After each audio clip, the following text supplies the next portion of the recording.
ABP news आपको रखे आगे। देखिए, भारत बायोटेक के एमडी ने आज एक बहुत बड़ी प्रेस कॉन्फ्रेंस की और वैक्सीन पर जो उनके सवाल उठ रहे थे उन तमाम सवालों के जवाब दिए। उन्होंने ये साफ कर दिया कि उनकी वैक्सीन पर उठ रहे सवाल गलत है, क्योंकि वो वैक्सीन बनाने वाली एक ग्लोबल कंपनी है जिसकी दुनिया के कई देशों में ट्रायल इस वक्त चल रहे हैं और इनमें विकसित देश भी शामिल हैं। लेकिन राजनीतिक पार्टियों को इससे कहां कोई फर्क पड़ता है। उन्हें तो बस हर चीज में विवाद चाहिए और इस केस में भी ऐसा ही हो रहा है।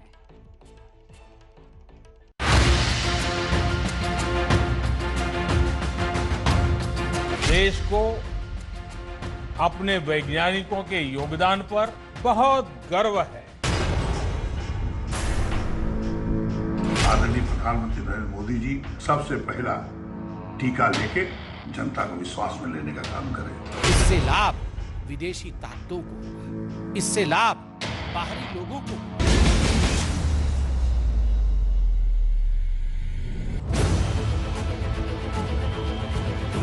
$135 करोड़ की आबादी वाले देश के लिए इससे बड़ी राहत की बात क्या होगी कि एक साथ दो वैक्सीन को मंजूरी मिली और उसमें भी एक स्वदेशी वैक्सीन है। देश के लिए यह गर्व की बात है, लेकिन लगता है कि राहत की यह खबर राजनेताओं के लिए किसी आफत से कम नहीं है। जिस देश में कोरोना से मौत का आंकड़ा 1.5 लाख को छूने वाला है और 1 करोड़ के पार केस पहुंच चुके हैं, वहां वैक्सीन लगने से पहले ही पॉलिटिक्स का टीकाकरण अभियान शुरू हो गया। कांग्रेस नेता कह रहे हैं कि तीसरे चरण के ट्रायल के पूरे हुए बिना ही भारत बायोटेक को मंजूरी कैसे मिल गई। शशि थरूर ने ट्वीट किया, कोवैक्सीन का अभी तक तीसरे चरण का परीक्षण नहीं हुआ है, इसलिए समय से पहले ही इसे मंजूरी देना और खतरनाक हो सकता है। डॉक्टर हर्षवर्धन, कृपया स्पष्ट करें, जब तक इसके ट्रायल का अगला चरण पूरा नहीं हो जाता, इस वैक्सीन का इस्तेमाल नहीं किया जाना चाहिए। देश की पहली स्वदेशी कोवैक्सीन को लेकर पूर्व केंद्रीय मंत्री जयराम रमेश ने तो और बड़ा दावा कर दिया। कह रहे हैं कि ट्रायल के अंतर्राष्ट्रीय मानक ही बदले जा रहे हैं।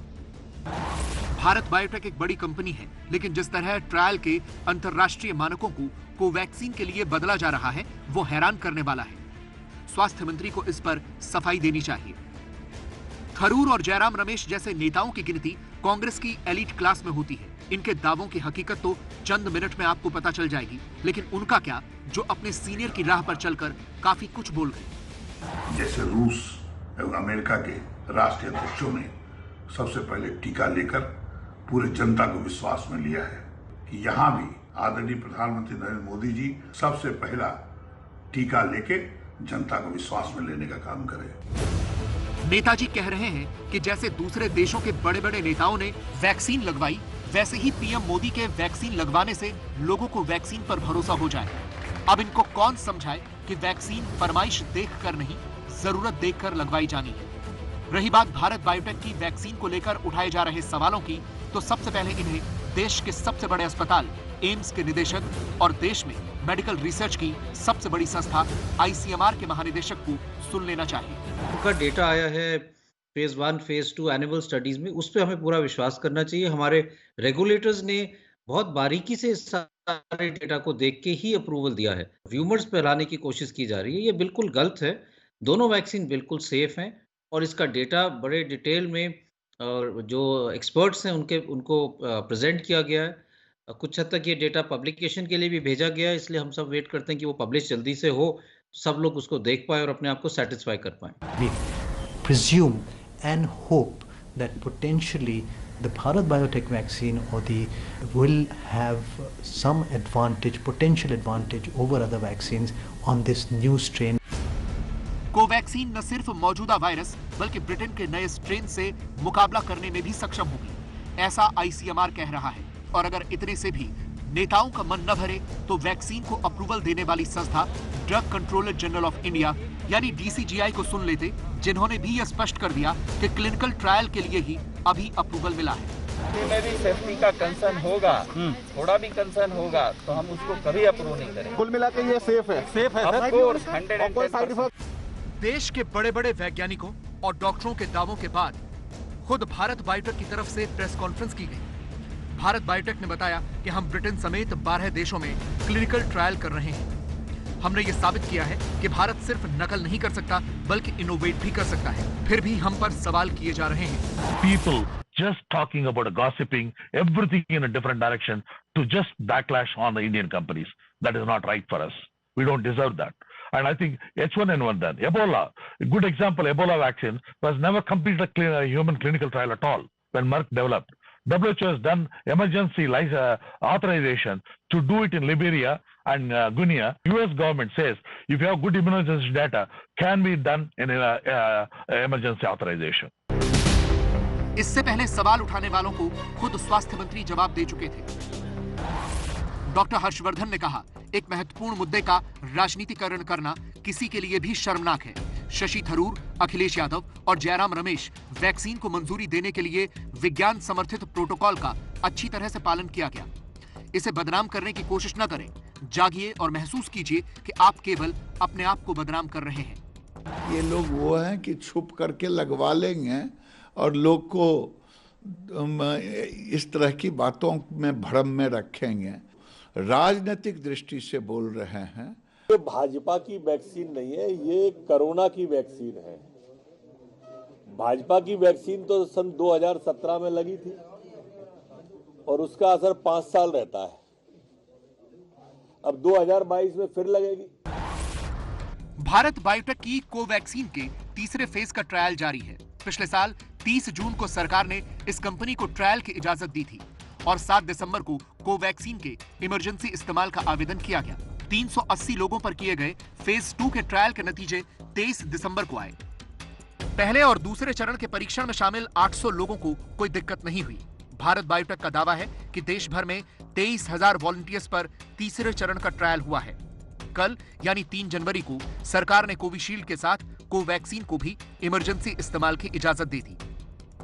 भारत बायोटेक के एम्स में चल रहे क्लिनिकल ट्रायल्स को देख रहे डॉक्टर भी बताते हैं कि दुनिया भर में जिन बाकी वैक्सीन को इजाजत मिली है उनका भी तीसरा चरण पूरा नहीं हुआ है और उन्हें भी इमरजेंसी इस्तेमाल की इजाजत मिली है। किसी का फेज 3 ट्रायल, किसी भी वैक्सीन की जो 8 वैक्सीन को मंजूरी मिली हुई है, किसी के फेज 3 ट्रायल खत्म नहीं हुए हैं। ये लोगों को जो है थोड़ा सा नॉलेज होनी चाहिए, क्योंकि अभी जो है इंट्रीम एनालिसिस करके बेस्ड ऑन जैसे फेज 3 ट्रायल चल रहा है, बीच का एनालिसिस करके कि वैक्सीन कितना इफेक्टिव है ये जानना। जब आपके पास आपात स्थिति होती है तो आपको बहुत ही युद्ध स्तर पर कार्य करना पड़ता है। जब आप नॉर्मल प्रक्रिया से गुजर रहे होते हैं तो अलग पैरामीटर्स होते हैं, लेकिन जब आप युद्ध स्तर पर किसी ऐसी गंभीर से है, मान लीजिए हम सारे पैरामीटर्स को पूरा करने में 10 साल लगाएं और तब तक हमारी आधी आबादी जो है बीमार हो चुकी हो या मृत्यु दर ज़्यादा हो जाए, तो हमें उसका बेनिफिट कहाँ से मिलेगा? कोवैक्सीन हर जरूरी ट्रायल से गुजरने के बाद इमरजेंसी अप्रूवल तक पहुंचा है। सबसे पहले इसका परीक्षण जानवरों पर किया गया। इसके बाद पहले चरण में सेफ्टी और दूसरे चरण में इम्यूनोजेनिसिटी का परीक्षण किया गया। जब दोनों ही चरणों में ये सही पाई गई तो इसे तीसरे चरण की अनुमति दी गई और डीसीजीआई ने 1 जनवरी तक हुए तीसरे चरण के क्लिनिकल ट्रायल डेटा को एनालिसिस करने के बाद ही इमरजेंसी इस्तेमाल की मंजूरी दी है। जिन वैक्सीन का स्वागत WHO कर रहा है, उन पर सवाल उठाने वाले अगर एक बार वैक्सीन की मंजूरी का खाका ठीक से पढ़ लेते तो शायद आज देश में वैक्सीन से ज्यादा इस पर हो रही राजनीति की चर्चा नहीं होती। लेकिन ये तो वो जगह है जहां विदेश से पढ़कर आया पार्टी का अध्यक्ष राजनीति के बीच डालता है तो पार्टी के नेता फसल काटने आ जाते हैं। देखिए, मैं तो नहीं लगवाऊंगा अभी वैक्सीन, मैंने अपनी बात कह दी और वो भी बीजेपी लगाएगी, उसका भरोसा करूंगा मैं? अरे जाओ भाई, अरे अपनी सरकार आएगी, सबको फ्री वैक्सीन लगेगी।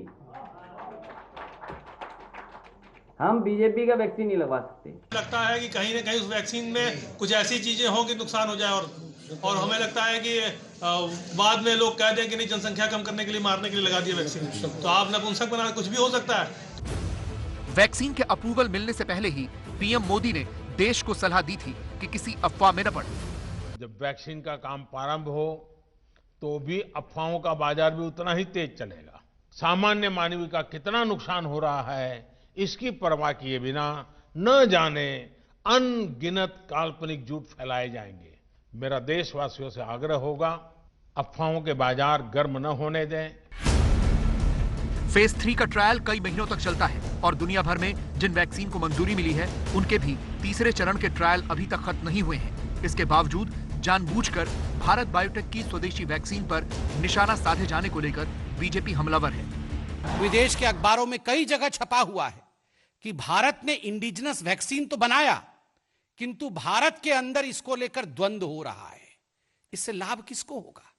इससे लाभ विदेशी ताकतों को होगा, इससे लाभ बाहरी लोगों को होगा। भारत बायोटेक ने उन तमाम मानकों का पालन किया है जिसके आधार पर इमरजेंसी इस्तेमाल की मंजूरी दी जाती है, लेकिन इसके बावजूद सरकार के विरोध के नाम पर कुछ पार्टियां दावा कर रही हैं। उन्हें यह समझना चाहिए कि इस वैक्सीन से भारत की साख जुड़ी हुई है और महामारी के इस दौर में लोगों को बचाने के साथ साथ विश्वास बनाए रखने की जरूरत को सरकार समझती है। देखिए, भारत में वैक्सीन के अप्रूवल को लेकर सियासत हो रही, देखा आपने, शुद्ध देसी राजनीति, सवाल उठ रहे हैं। दूसरी तरफ आप नजर डालिए दुनिया में, वहां दूसरे मुल्कों में वैक्सीनेशन कैसे हो रहा है। देश में हो रही सियासत के बीच हमें यह समझना जरूरी है कि आखिर दुनिया के जिन दूसरे देशों में कोरोना की वैक्सीन लग रही है, उन देशों ने अपने यहां वैक्सीन को अप्रूव कैसे किया, कब और कैसे वो अप्रूवल मिला। हमारी अगली रिपोर्ट देखकर आपको ये पता चलेगा कि जब हम वैक्सीन को लेकर भ्रम वाली सियासत से जूझ रहे हैं, तब दुनिया के कई देशों में लाखों लोगों को कोरोना की वैक्सीन लग भी चुकी है।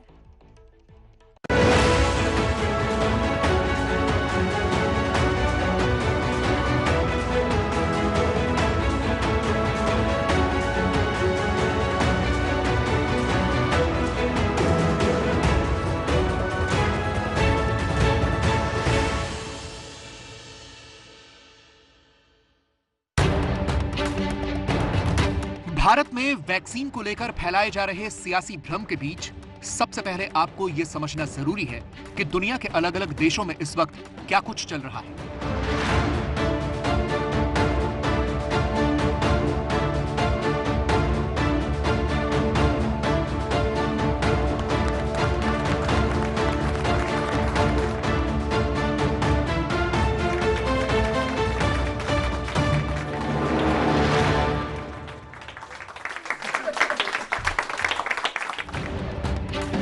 इस वक्त दुनिया के 10 से ज्यादा देशों में कोरोना की वैक्सीन लगाने का काम शुरू हो चुका है। ब्रिटेन वो पहला देश है जिसने कोरोना वैक्सीन को सबसे पहले मंजूरी दी थी।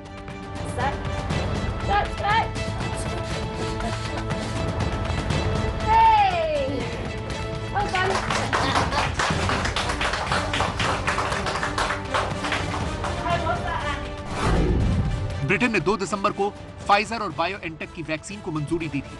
पिछले साल 8 दिसंबर से ब्रिटेन में टीकाकरण चल रहा है। बहरीन में फाइजर वैक्सीन के इमरजेंसी इस्तेमाल का अप्रूवल 5 दिसंबर 2020 को ही दिया जा चुका है। कनाडा ने 9 दिसंबर को फाइजर वैक्सीन को अप्रूवल दिया। यहां 14 दिसंबर से टीकाकरण चल रहा है। अमेरिका में भी फाइजर और मॉडर्ना वैक्सीन के इमरजेंसी इस्तेमाल की मंजूरी पहले ही दी जा चुकी है। 14 दिसंबर से टीके लगाए भी जा रहे हैं। सऊदी अरब में 10 दिसंबर को फाइजर वैक्सीन के इमरजेंसी इस्तेमाल की मंजूरी दी।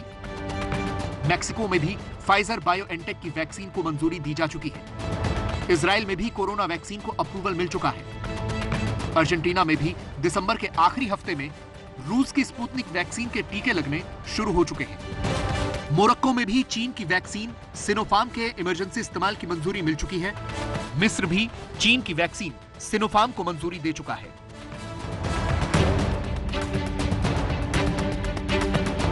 भारत में वैक्सीन को लेकर सवाल इसलिए उठ रहे हैं क्योंकि भारत बायोटेक कंपनी की कोवैक्सीन के तीसरे चरण के ट्रायल तो हो चुके हैं, लेकिन तीसरे फेज के रिजल्ट सामने नहीं आए हैं। ऐसे में यह समझना जरूरी है कि दूसरे देशों ने जिन वैक्सीन को मंजूरी दी वो किस आधार पर दी गई, किस वैक्सीन को किस देश में कैसे अप्रूवल मिला, यह समझिए। सबसे पहले बात करते हैं फाइजर बायोएनटेक की वैक्सीन की। इसे कनाडा और अमेरिका ने मंजूरी दी। यह मंजूरी तीनों फेज के ट्रायल के नतीजे सामने आने के बाद दी गई। मॉडर्ना की वैक्सीन को भी कनाडा और अमेरिका ने मंजूरी दी है। यह मंजूरी भी तीनों फेज के ट्रायल के नतीजे सामने आने के बाद मिली है। ऑक्सफोर्ड एस्ट्राजेनेका की वैक्सीन के इमरजेंसी इस्तेमाल की मंजूरी ब्रिटेन, अर्जेंटीना और भारत ने दी है। इसके भी तीसरे फेज के ट्रायल के नतीजे आ चुके हैं। जबकि रूस की स्पुतनिक वैक्सीन को अगस्त में अप्रूवल मिला था, जब वो फेज 3 के ट्रायल में ही थी। उसके नतीजे पर कई लोगों ने सवाल भी उठाए थे। इसी तरह चीन की वैक्सीन सिनोफार्म को तीसरे फेज के रिजल्ट आए बिना ही अप्रूवल मिला। और इसके नतीजों को लेकर वहां के एक्सपर्ट्स ने सवाल भी उठाए थे। चीन की दूसरी और वैक्सीन को भी इसी तरह बिना तीसरे फेज के नतीजे आए मंजूरी दी गई। फेज 3 ट्रायल ये नहीं होता कि 2 महीने और 4 महीने 6 महीने में, ये जो है सालों चलेगी, अभी कई सालों तक चलते रहेंगे। किसी का फेज 3 ट्रायल किसी भी वैक्सीन की, जो 8 वैक्सीन को मंजूरी मिली हुई है, किसी के फेज 3 ट्रायल खत्म नहीं हुए हैं। ये लोगों को जो है थोड़ा सा नॉलेज होनी चाहिए, क्योंकि अभी जो है इंट्रीम एनालिसिस करके, बेस्ड ऑन जैसे फेज 3 ट्रायल चल रहा है, बीच का एनालिसिस करके कि वैक्सीन कितना इफेक्टिव है ये जानना। तो वैक्सीन इफेक्टिव जो है एंटीबॉडीज टाइटर जो है फेज 2 में जो इसको वैक्सीन का हुआ है वो काफ़ी जो है उत्साहवर्धक रहा है, इंक्रीजिंग रिजल्ट्स रहे हैं, क्योंकि न्यूट्रलाइजिंग एंटीबॉडीज जो है 80% से ज़्यादा लोगों में पाए गए। यहां आपके लिए यह भी जानना जरूरी है कि जहां हमारे देश में 2 वैक्सीन के इमरजेंसी इस्तेमाल की इजाजत मिलने के बाद भी सियासत हो रही है, वहीं दूसरे देशों में टीकाकरण अभियान जोरों पर चल रहा है। जरा कुछ देशों में 3 जनवरी तक हुए टीकाकरण के आंकड़े देखिए। चीन में करीब 45 लाख, अमेरिका में करीब 42 लाख, इजराइल में 11 लाख, ब्रिटेन में 9,44,539, रूस में करीब 8 लाख, जर्मनी में 2,38,809, इटली में 1,14,349, कनाडा में 1,12,246, बहरीन में 60,689, अर्जेंटीना में 32,013 और मैक्सिको में 24,998 लोगों को कोरोना की वैक्सीन लगाई जा चुकी है।